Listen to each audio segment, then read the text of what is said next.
La controverse de Sion de Douglas Reed chapitre 41.3.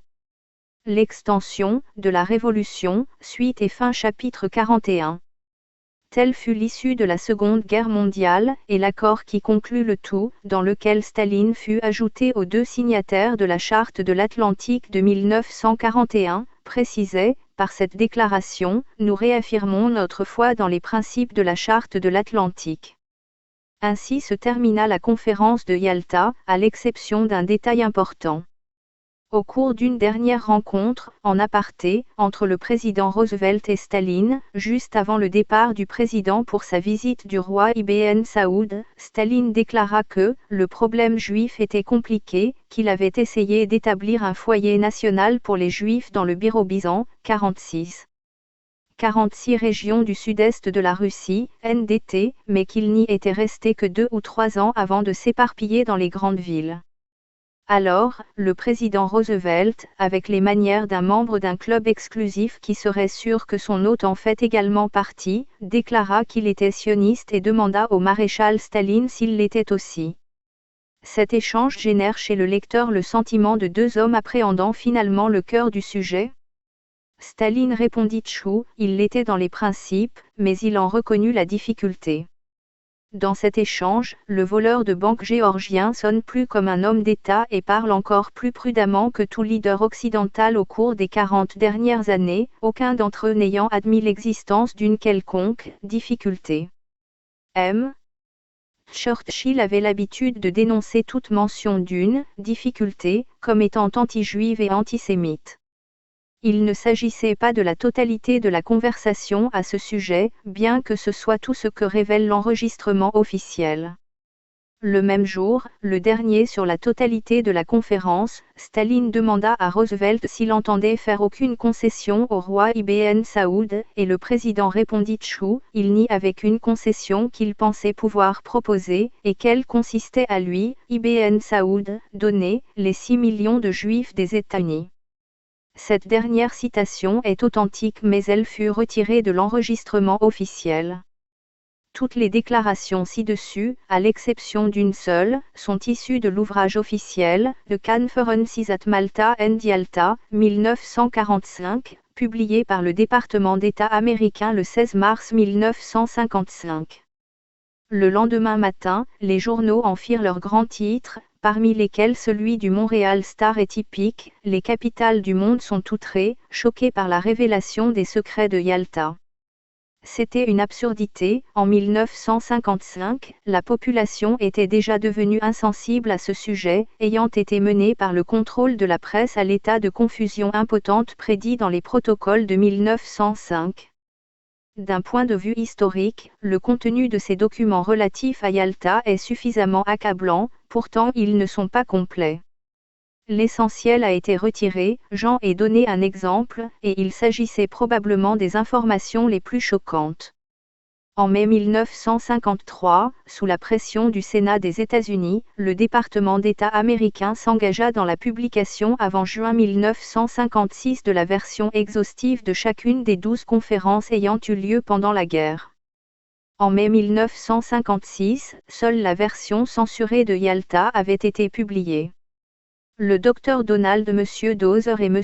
Brayton Barron, deux dirigeants du département d'État en charge de la préparation de la publication, insistèrent sur une publication rapide et exhaustive et furent respectivement licenciés et mis à la retraite, début 1956, et ce en totale contradiction avec la déclaration du président Eisenhower faite en avril 1955. Je pense que le fait de conserver un quelconque document de guerre dans le secret même s'il inclut certaines de mes erreurs, relève de la folie. Toute information doit être rendue publique afin que le peuple des États-Unis puisse apprendre des erreurs du passé et puisse prendre des décisions aujourd'hui. Avant sa retraite, M.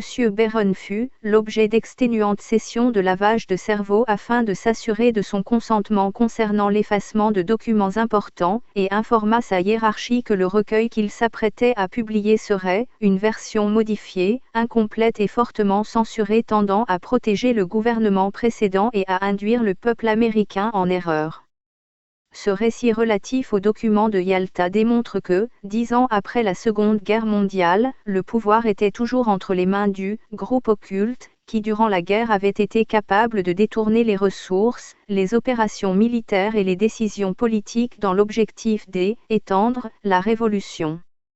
Ils étaient encore en mesure de contrôler les initiatives publiques prises par les présidents et de contrarier la volonté du Congrès, ils tenaient toujours les rênes.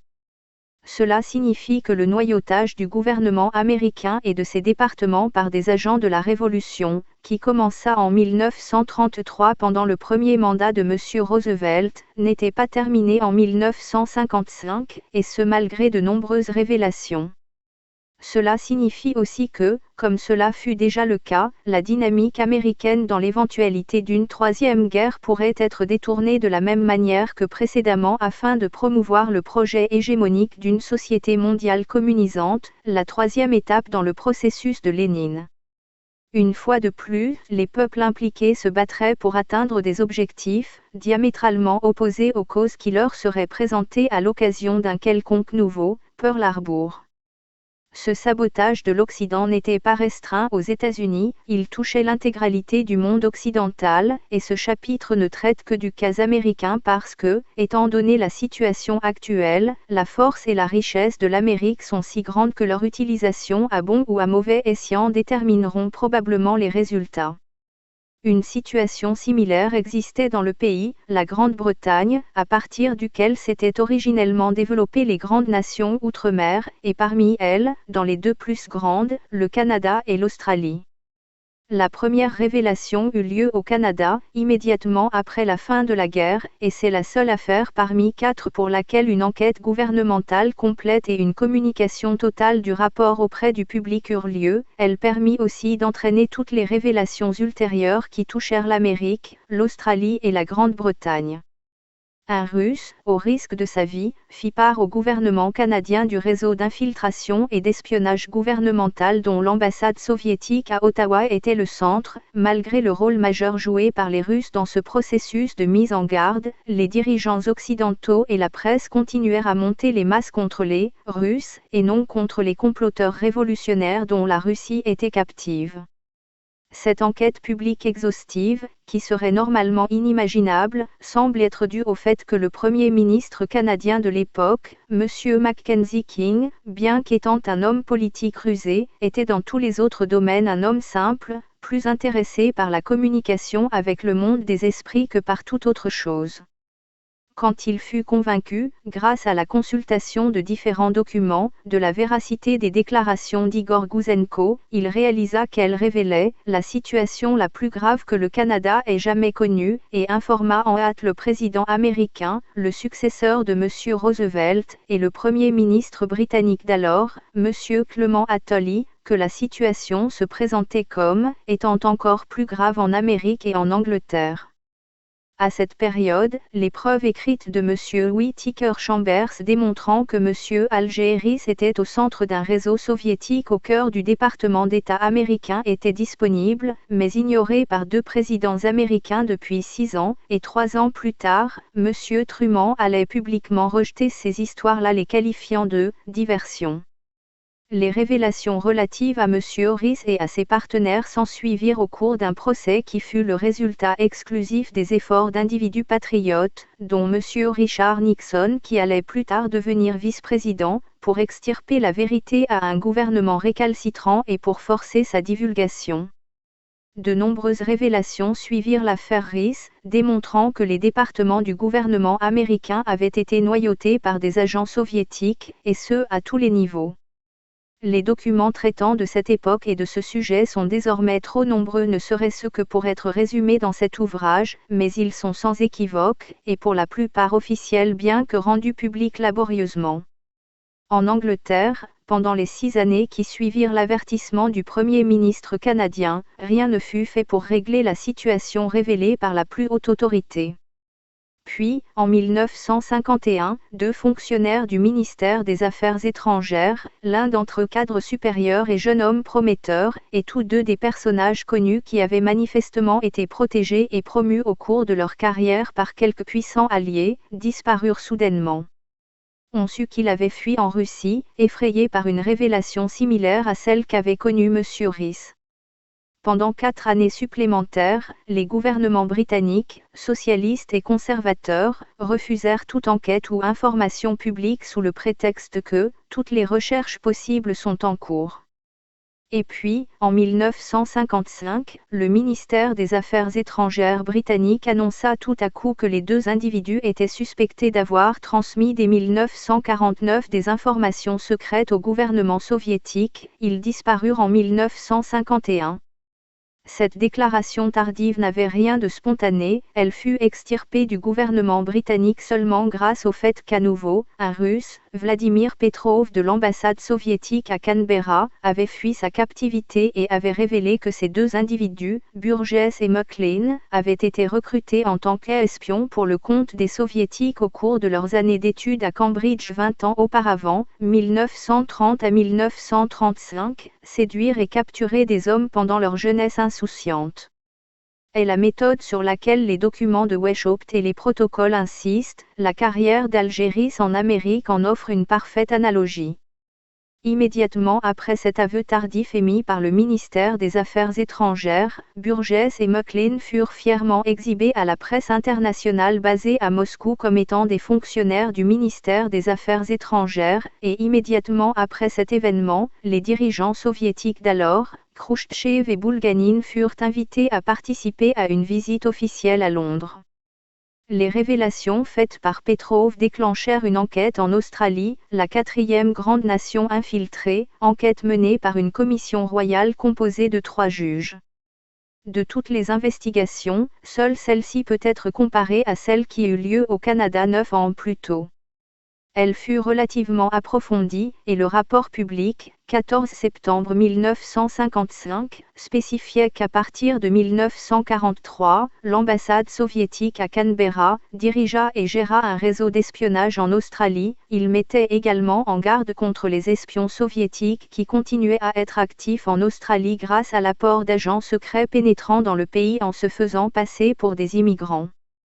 Monsieur R. Kazay, ministre des Affaires étrangères de l'époque, déclara Tchou, un nid de traîtres, vivait parmi les serviteurs de la nation.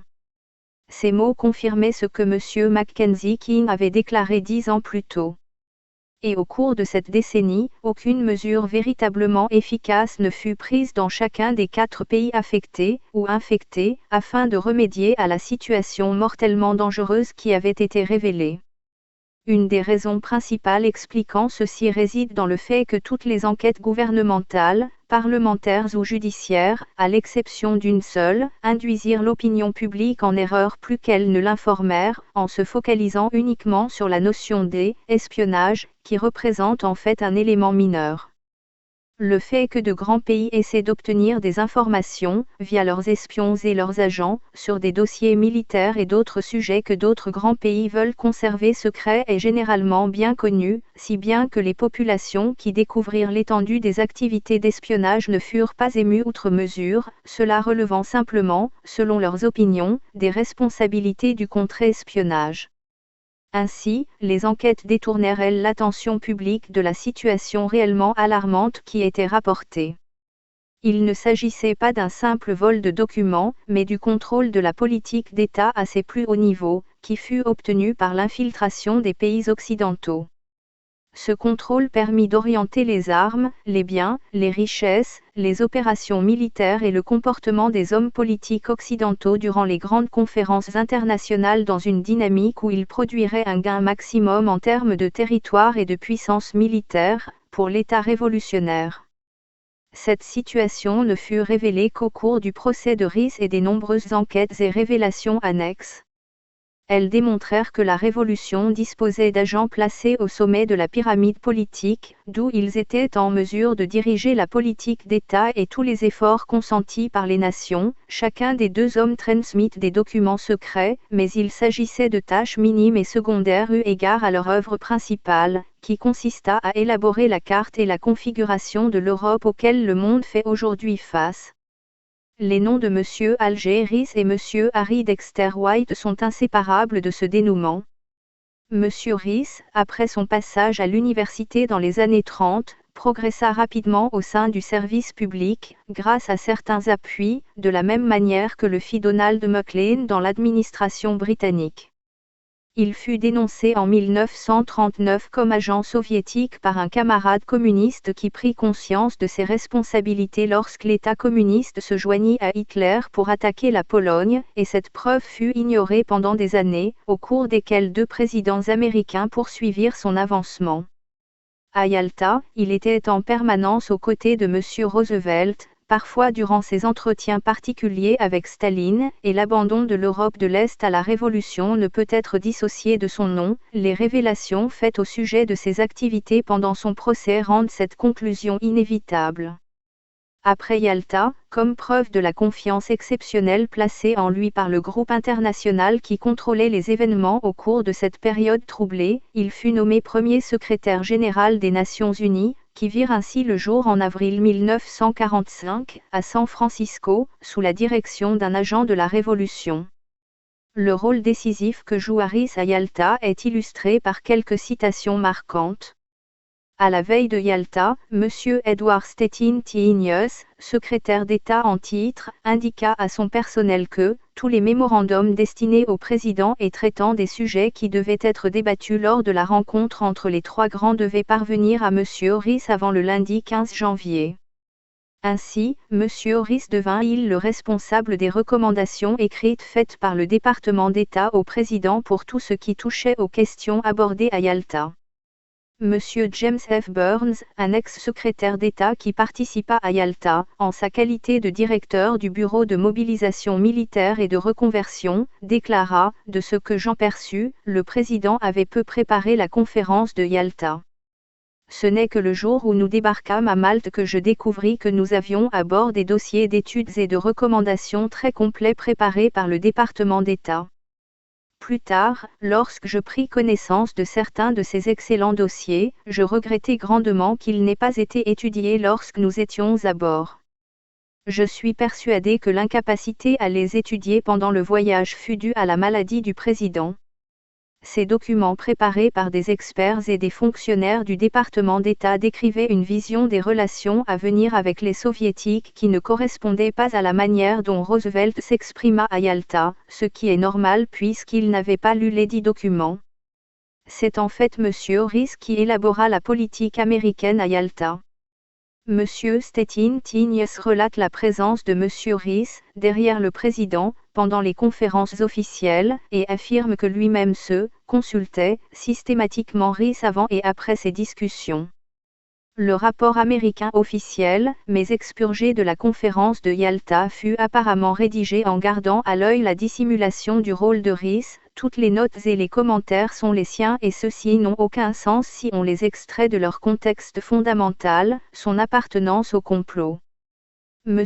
Brayton Barron, l'un des 2 historiens du département d'État dont le refus d'altérer l'histoire et de supprimer les données officielles entraîna leur destitution, déclara publiquement en février 1956 à Chicago que, s'il en avait l'autorisation, il pourrait rapporter des incidents qui démontrent le pouvoir dont disposait Harris et la manière dont il agissait dans les hautes sphères, ajoutant que le rapport officiel ne mentionnait pas la plupart des actions les plus marquantes qu'il entreprit au cours de cette conférence capitale. Le nom d'Harris est le plus connu dans ce contexte, à cause de son procès et de sa condamnation. Selon M.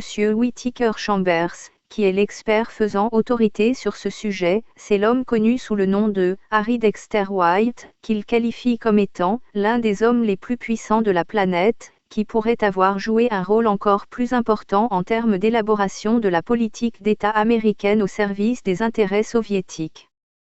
Selon les journaux américains, il n'existe aucun certificat de naissance au nom de Harry Dexter White, et personne ne sait d'où il venait. 47 Selon Wikipédia, Harry Dexter White, octobre 1892 – 16 août 1948, était un économiste américain, haut fonctionnaire du département du Trésor des États-Unis, et fut reconnu comme étant un agent soviétique. Il fut l'un des principaux initiateurs du Fonds monétaire international et de la Banque mondiale. Fils d'immigrés juifs lituaniens, M. White est né à Boston dans le Massachusetts. Pendant sa jeunesse, il rejoignit l'US Army et combattit en France durant la Première Guerre mondiale. Après avoir quitté l'armée, il entama des études à l'Université de Columbia, puis rejoignit Stanford où il obtint un diplôme en économie. Il obtint son doctorat en économie de l'Université d'Harvard à 30 ans. M. White prit un poste d'enseignant à l'Université Lawrence d'Appleton dans le Wisconsin. En 1934, Jacob Weiner, un professeur de l'Université de Chicago travaillant au département du Trésor, le contacta pour lui proposer un poste au sein de ce département. M. White accepta et à la fin des années 30, il fit la rencontre de John Maynard Keynes et d'autres économistes célèbres. Lorsque les États-Unis entrèrent dans la Seconde Guerre mondiale, M. White reçut la responsabilité de gérer les affaires internationales pour le Trésor.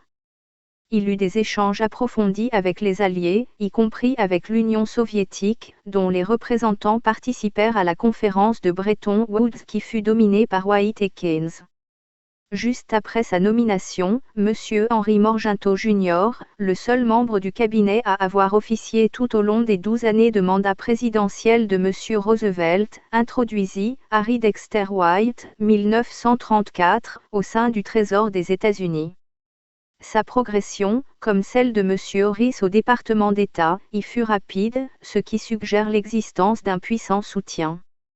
Immédiatement après Pearl Harbor, il fut investi des pleins pouvoirs sur tous les dossiers du département du Trésor ayant un lien avec les relations internationales, et il fut ensuite nommé adjoint du secrétaire d'État en personne.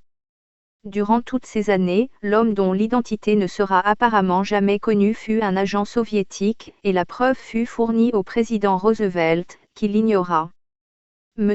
Whittaker Chambers déclare qu'il reçut pour la première fois des documents secrets du Trésor de la part de M.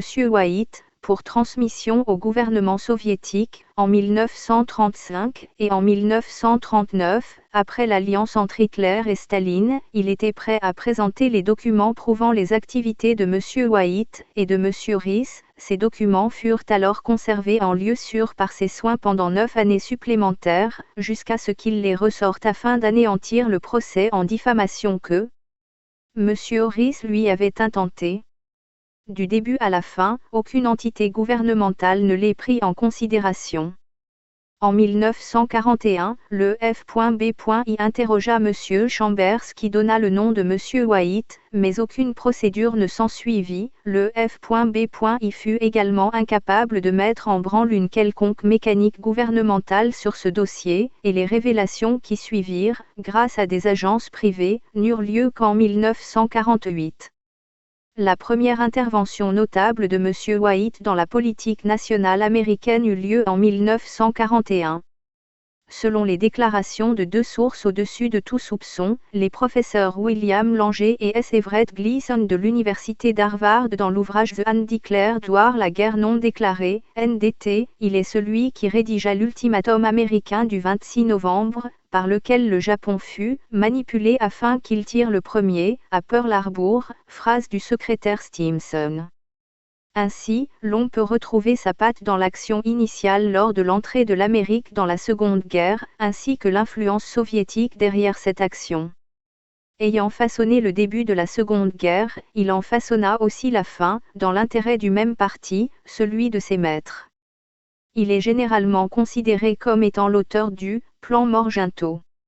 Dans chacun de ces cas, par conséquent, la politique nationale américaine fut élaborée par le Trésor des États-Unis, et non par le département d'État ou le ministère de la Défense, qui, sous le président, sont les organes constitutionnellement responsables des affaires étrangères en temps de guerre, et au sein du Trésor, comme on l'a montré, M. White était entièrement responsable de tout ce qui touchait aux affaires étrangères. Depuis la fin de la Seconde Guerre, la tendance générale est de considérer M. White comme étant l'auteur de ces actions désastreuses. Sans beaucoup d'hésitation, on peut désigner le chef de cabinet lui-même, M. Henry Morgenthau Jr. M. Morgenthau fut celui qui nomma initialement M. White, signa l'ultimatum contre le Japon en novembre 1941 et le plan de démantèlement de l'Allemagne en septembre 1944, et dans les 2 cas, le président Roosevelt agit selon les plans présentés. Il est par conséquent difficile de séparer les responsabilités de même Morgenthau et White, et nous pouvons aller jusqu'à conjecturer que le cerveau de ce plan fut celui de la personne portant le pseudonyme, Monsieur Harry Dexter White. La genèse du plan Morgenthau, relatif au démantèlement de l'Allemagne en petites provinces, de la destruction de son industrie et de l'inondation de ses mines et de sa rétrogradation au rang de pâturage pour les chèvres, fut décrite en 1947 par M. Fred Smith, un autre adjoint au secrétaire du Trésor.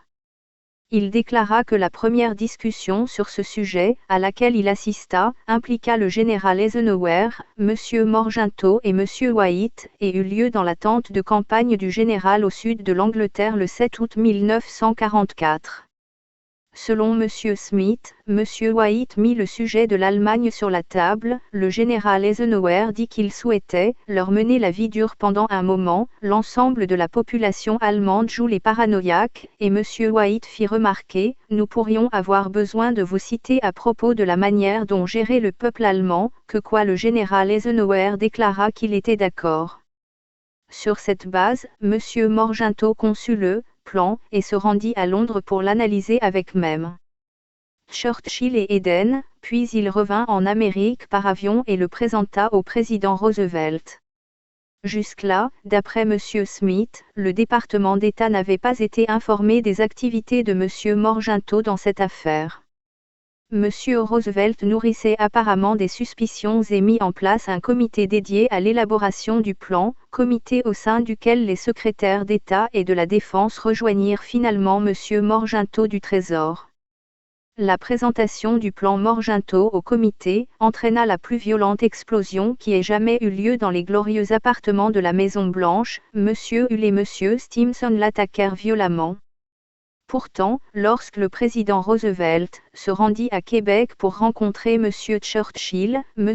Morgenthau se trouva être à ses côtés, et M. Hull ainsi que M. Stimson furent laissés pour compte. M. Churchill relate sa surprise à ce sujet, mais ensuite, comme M. Roosevelt, il signa le plan Morgenthau, qu'il serait peut-être plus approprié d'appeler plan White-Morgenthau. Ainsi, le président Roosevelt, malgré les vives protestations de ses hauts fonctionnaires responsables au cabinet, les secrétaires d'État et à la Défense, et M. Churchill approuvèrent une paix emplie de vengeance. Les deux hommes s'exprimèrent par la suite en feignant l'incompréhension quant à leur acte. M. Churchill déclara regretter avoir signé, mais il n'expliqua jamais comment il en vint à ce consentement. M. James F. Burns remarque poliment qu'il s'agit de quelque chose de difficile à comprendre. M. Roosevelt parla comme s'il avait paraphé par inadvertance un mémorandum interministériel sans le lire. Il déclara avoir cédé aux sollicitations d'un vieil ami respectable, M. Sherwood, ce qui désigne M. Morgenthau. Il ajouta qu'il était franchement stupéfait et qu'il n'avait aucune idée de comment il avait pu parapher cela. Il l'avait manifestement fait sans réfléchir, M. Stimson. Les populations furent laissées dans la croyance que l'erreur avait été identifiée à temps et que le plan Morgenthau était abandonné, les usines ne seraient pas détruites et les mines ne seraient pas inondées. Ceci était un artifice pour faire avaler la pilule, mais ce n'était pas la vérité. L'esprit de cette paix emplie de vengeance, proposé dans le plan Morgenthau, prévalut. M. Morgenthau ne réussit pas à faire accepter sa proposition, celle que M.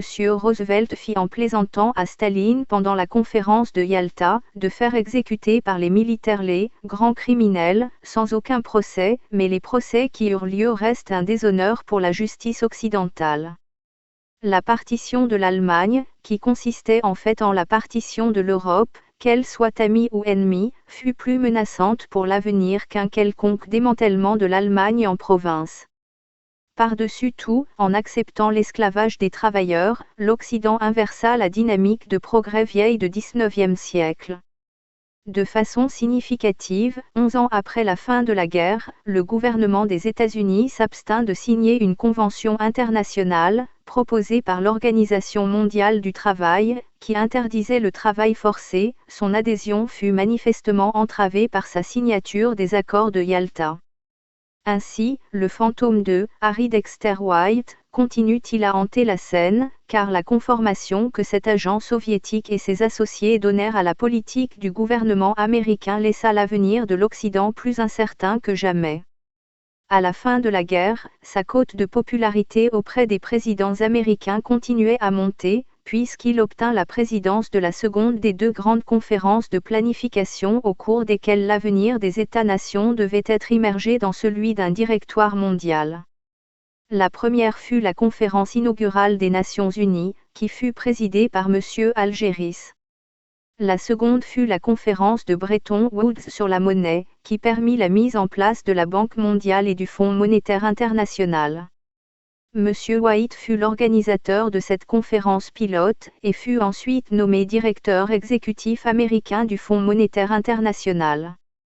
Ainsi, au cours de chacune de ces rencontres préparatoires à l'établissement du nouveau directoire mondial, le représentant en chef du gouvernement des États-Unis fut un agent soviétique. Avant que M. White n'obtienne ce dernier mandat, annoncé publiquement le 23 janvier 1946 par M. Harry Truman, successeur de M. Roosevelt, le FBI avait alerté la Maison-Blanche à plusieurs reprises au sujet des activités secrètes de M. White, la dernière alerte ayant pris la forme d'un message spécial envoyé le 8 novembre 1945 au conseiller militaire personnel du président, message dans lequel M. White était spécifiquement mentionné comme étant un agent soviétique et un espion. Après l'annonce publique faite par le président au sujet de la nomination de M. White, le responsable du FBI, M. J. Edgar Hoover, envoya un ferme avertissement de plus, le 1er février 1946, précisant que White, si sa nomination était confirmée, aurait le pouvoir d'influencer grandement sur les délibérations relatives à toutes les négociations internationales liées à la finance. Malgré cela, la nomination de M. White fut confirmée le 1er mai 1946. Cette histoire fut rendue publique le 17 novembre 1953 par M. Herbert Brownell Jr., procureur général des États-Unis. La réponse de M. Truman ne fit pas mention de l'alerte de novembre 1945 et affirma qu'il avait autorisé la nomination de White après avoir étudié la mise en garde de février 1946. En avril 1947, date à laquelle les révélations sur M. Harris devenaient imminentes, M. White démissionna, pour raison de santé. En août 1948, lorsque les preuves de sa culpabilité furent établies et qu'elle était sur le point d'être rendue publique, il fut convoqué par la commission parlementaire sur les activités anti-américaines et contesta avoir jamais fait partie du complot. Il fut alors confronté en privé à certaines des preuves les plus accablantes, qui aujourd'hui sont toutes archivées. Il fut retrouvé mort 3 jours plus tard, et reçut des funérailles juives. Aucun rapport d'autopsie ne fut enregistré et les circonstances de sa mort demeurent aussi mystérieuses que son identité. Près de 7 années plus tard, le 3 janvier 1955, la Commission de sécurité interne du Congrès des États-Unis rapporta 1. Algéris, Harry Dexter White et leurs associés au sein du réseau communiste infiltrant le gouvernement avaient le pouvoir d'exercer une grande influence sur la politique américaine et sur les politiques des organisations internationales pendant la Seconde Guerre mondiale et les années qui suivirent. Il s'agit de la période cruciale et extrêmement dangereuse appelée période de confusion, à laquelle j'ai fait précédemment référence, les dernières années de la guerre et les premières années qui suivent sa conclusion. 2. Ils avaient le pouvoir d'exercer une profonde influence sur la création et le fonctionnement des Nations Unies et de ses agences spécialisées. 3. Ce pouvoir n'était pas limité à leur sphère d'autorité telle ou officiellement définie. Leur pouvoir était inhérent à leur contact et à leur influence sur les individus les plus haut placés, et aux opportunités de mettre en avant ou de dissimuler les informations sur lesquelles les choix politiques de leurs supérieurs étaient basés. 4. Il a été prouvé que Harris, White et un nombre considérable de leurs collègues qui contribuèrent à l'élaboration de la politique étrangère américaine et de la politique d'organisations internationales pendant les années charnières, sont des agents secrets communistes. Cela pourrait ressembler à la belle fin d'une mauvaise histoire, étant donné que dans le passé, la découverte et la publication de telles informations par une commission parlementaire auraient signifié, premièrement, l'ouverture d'une procédure judiciaire, et deuxièmement, des actions curatives. En fait, comme je peux en témoigner, étant donné que j'ai vécu en Amérique pendant la majeure partie de cette période, l'effet curatif fut très faible, s'il a jamais existé. La raison principale en est que tout le processus d'enquête et de divulgation fut accompagné d'une campagne de presse des plus violentes à l'encontre des enquêteurs et des propagateurs, et non à l'encontre des coupables et du complot. Ici, l'histoire de l'ère post-révolutionnaire française et de l'inquisition diffamatoire subie par même Morse, Baruel et Robison, se répéta. Si, à l'avenir, un historien devait examiner les pages jaunissantes des journaux de ces années-là, il trouverait des dizaines de milliers de termes injurieux dirigés contre ceux qui initièrent les enquêtes, et un recours pour chacun des mots ciblant un membre présumé ou avéré du complot. Il découvrirait des colonnes entières faisant l'éloge de M. Rhys, par exemple, juste à côté de colonnes réprobatrices à l'encontre de M. Whittaker Chambers, l'agent pénitent dont l'acte d'autodéfense entraîna l'inculpation de M. Rhys. Avec le temps, cet orage se retrouva au-dessus de la tête du sénateur Joseph McCarthy, comme au cours de la décennie précédente, il avait éclaté au-dessus de celle de M. Martin Dies, jusqu'à ce qu'il soit exclu des sphères politiques, et un nouvel épithète fut créé pour manipuler les masses, par des répétitions infinies, le terme « macartisme », le fait de solliciter des enquêtes et des recours en justice, devint à l'oreille des masses plus répugnant que « sédition ». En raison de ces événements, le moment le plus important pour l'histoire de l'Amérique d'après-guerre eut lieu en 1954, lorsque le Sénat désavoua le sénateur McCarthy. En 1952, pour la première fois depuis 20 ans, le candidat nommé par le Parti républicain, le général Eisenhower, fut élu. Le retour aux commandes, après 2 décennies, exalta les républicains, et la victoire du général Eisenhower fut largement due à son engagement à éliminer le noyautage communiste du gouvernement, noyautage qui, d'après les différentes révélations, eut lieu pendant le long mandat de Roosevelt, et dont son successeur hérita. En 1954, le nouveau président fit savoir qu'il n'appréciait pas les « méthodes » du sénateur McCarthy et donna ainsi son accord implicite à la motion de censure. En outre, le comité juif américain exigea impérieusement que le Sénat l'approuve, qui fut finalement voté. Comme beaucoup avant lui, le sénateur McCarthy commença à disparaître de la scène politique, et le principe selon lequel les « enquêtes » étaient pernicieuses fut rétabli. Ainsi, l'électeur américain réalisa que le choix apparent entre les candidats, au cours des élections présidentielles, ne lui offrait pas de possibilité réelle pour lutter contre la sédition. Avec cette motion de censure, approuvée par le président de l'époque, toutes les enquêtes et toutes les révélations furent enterrées.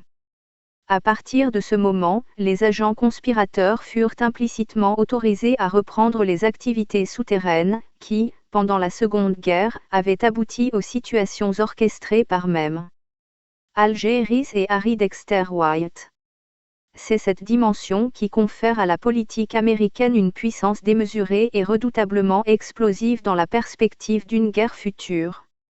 Dans le domaine de la sédition, les élus dictateurs de notre époque jouent le rôle qui leur a été assigné par les protocoles de 1905, ce document majeur d'une conspiration dont des individus tels qu'Harry Dexter White firent manifestement partie.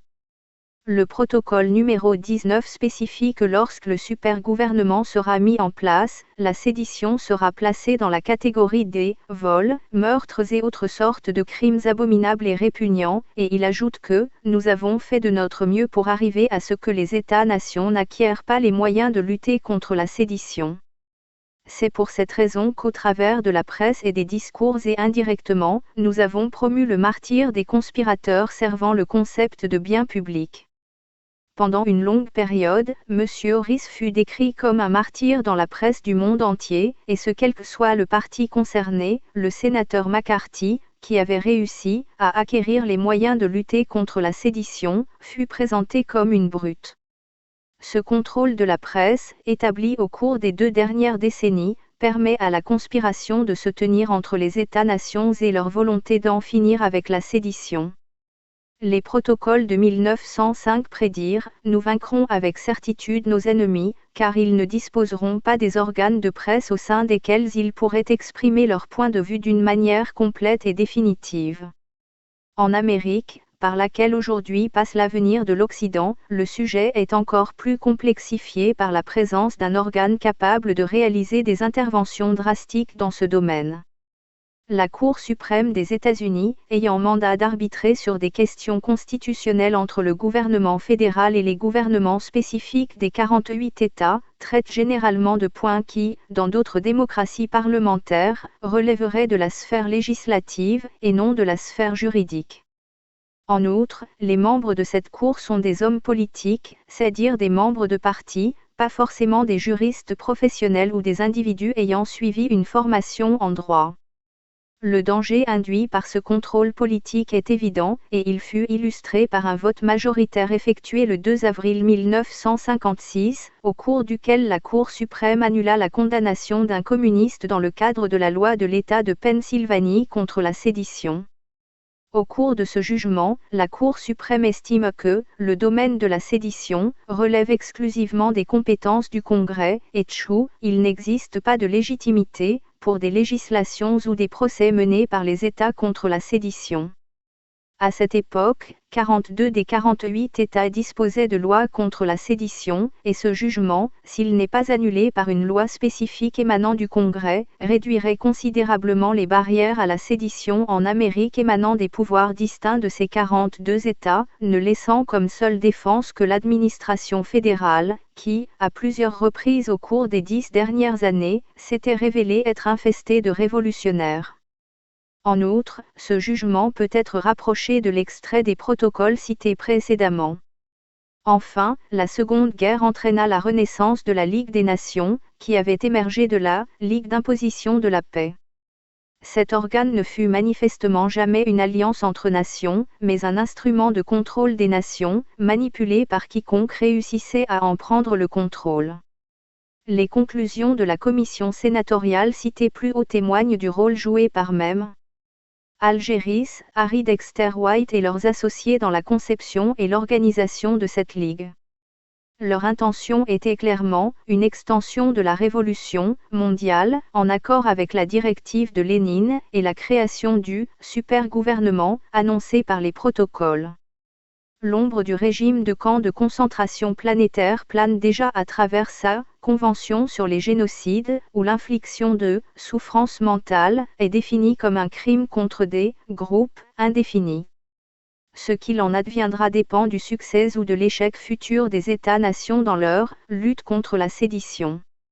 Au cours de la Seconde Guerre, comme pendant la Première, tous les plus grands leaders et élus dictateurs apparurent dès le début comme ayant convenu secrètement du projet de mise en place d'une organisation mondiale à laquelle les États-nations seraient subordonnés.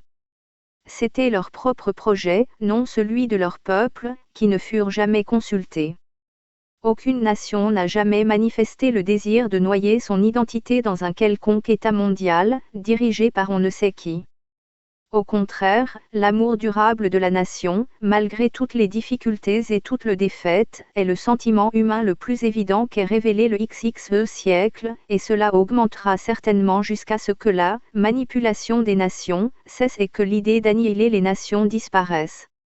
Néanmoins, durant la guerre, les dirigeants, libres de tout contrôle public relatif à leurs rencontres, échanges de télégrammes et conversations téléphoniques, poussèrent le projet d'un nouvel ordre mondial, qui à la fin de la guerre se retrouva entre les mains de secrétaires d'eux-mêmes. Rhys et White. Le biographe de M. Baruch note que M. Roosevelt étudia cette idée bien avant de devenir président, et il choisit le nom « Nations Unies ». M. Baruch lui-même, le conseiller permanent des présidents, brûlait d'une immense ambition. Le même biographe cite la déclaration qu'il fit à de nombreuses reprises « Bien sûr nous pouvons sauver le monde ». L'absence d'humilité est le trait le plus marquant chez chacun de ces individus. À cet égard, M. Churchill est aussi décevant aux yeux du chercheur qu'il est rassurant en ce qui concerne la triste conclusion de la guerre en Europe, qu'il tenta incontestablement d'éviter. Pour ce qui est de remodeler le monde, il fut aussi incorrigible que tous les autres, et les courageuses déclarations qu'il proféra parfois, « Je ne suis pas devenu le Premier ministre de Sa Majesté pour présider à la liquidation de l'Empire britannique », sont difficilement conciliables avec son enthousiasme à l'égard d'un concept basé sur la « liquidation » à terme de tous les États-nations. Ainsi, à l'époque où la conclusion désastreuse de la guerre en cours était concoctée, ses dirigeants se penchaient sur les notions de gouvernement mondial. Ils ne pouvaient ou ne voulaient tirer de ce conflit une vraie victoire, mais ils étaient prêts à réorganiser le monde. Les questions relatives à une organisation mondiale, déclaration de M. Churchill en octobre 1944, occupaient désormais chacune de nos pensées. Depuis la lointaine Afrique du Sud, une nouvelle fois, le général Smuts éleva la voix, déclarant que la Russie soviétique devait être invitée aux discussions, et, depuis Washington, le président Roosevelt confirma que l'État révolutionnaire qui avait aidé Hitler à déclencher la guerre devait être un membre à part entière dans toute association de grandes puissances créées afin de prévenir les conflits internationaux. M. Roosevelt prévit une période de différence et de compromis, au cours de laquelle l'enfant apprendrait à marcher. M. Churchill commenta que l'enfant était l'instrument mondial, et par conséquent, ce terme semble avoir été le favori parmi les dirigeants de l'époque. De cette manière, grâce à une guerre mondiale de plus, la Ligue d'imposition de la paix fit à nouveau surface, et les agents de la conspiration occupaient de nombreux postes clés dans l'organe central et dans ses agences auxiliaires, comme on pouvait le prévoir étant donné les circonstances qui sont désormais connues. Même Rhys et White étaient les chefs de ce vaste clan. La première grande action menée par le nouvel instrument mondial fut dans les faits d'approuver l'annexion de la moitié de l'Europe par les révolutionnaires, en intégrant les gouvernements fantoches des pays captifs du communisme au sein de cette organisation. Ainsi, dans tous les domaines, la directive de Lénine au sujet de l'extension de la révolution par une seconde guerre mondiale fut appliquée. Ce ne fut pas le résultat de la volonté populaire, dans les deux cas ayant eu lieu jusque-là, celui de la Hongrie en 1919 et celui de l'Espagne, où les États-nations eurent la possibilité de combattre le communisme, celui-ci fut éradiqué. Ce fut le résultat de l'infestation de l'Occident par les membres de la conspiration, de l'interdiction virtuelle des lois anti-sédition sur lesquelles ils parvinrent à influer, et du contrôle de la politique, des approvisionnements et des opérations militaires dont ils s'accaparèrent.